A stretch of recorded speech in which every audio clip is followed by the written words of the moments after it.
দাসারে স্ত্রীর স্বীকৃতির দাবিতে শ্বশুরবাড়িতে স্বামীর অনশন শুরু করেছেন বিশ্বজিৎ বারৈ ২৮ বছর বয়সী এক যুবক।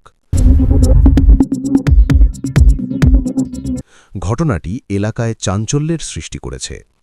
জানা যায়, নবগ্রাম ইউনিয়নের আলিশাকান্দি গ্রামের বাসিন্দা বিশ্বজিৎ গত মঙ্গলবার থেকে তার কথিত স্ত্রী অনুশীলা বারৈয়ের বাড়িতে অনশনে রয়েছেন।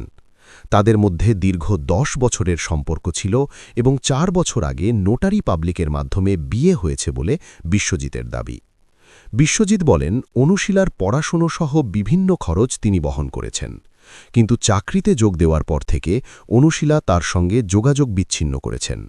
বিয়ের স্বীকৃতি না পাওয়া পর্যন্ত তিনি অনশন চালিয়ে যাওয়ার ঘোষণা দেন। অন্যদিকে অনুশীলা বারৈ জানান, সম্পর্ক থাকলেও বিয়েটি তার সম্মতি ছাড়া হয়েছে এবং তিনি ইতোমধ্যে তালাক দিয়েছেন। তার সঙ্গে সংসার করতে রাজি নন বলেও জানান তিনি।